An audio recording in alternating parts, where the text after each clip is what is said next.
Okay, I've never seen this before, but the woodpecker is taking sunflower seeds out of the feeder and he's packing them into a hole in the tree.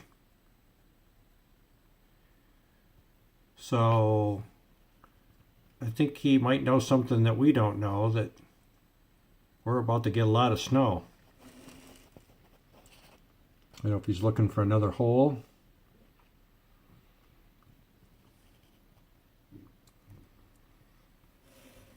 But yeah, I've never seen that before. Usually they eat the suet. But I've been here watching them for about maybe 10 minutes. Just grabbing sunflower seeds and packing them in that little hole in the tree. So we'll see what happens. See if the squirrel figures out where he's been packing them in there and takes them out.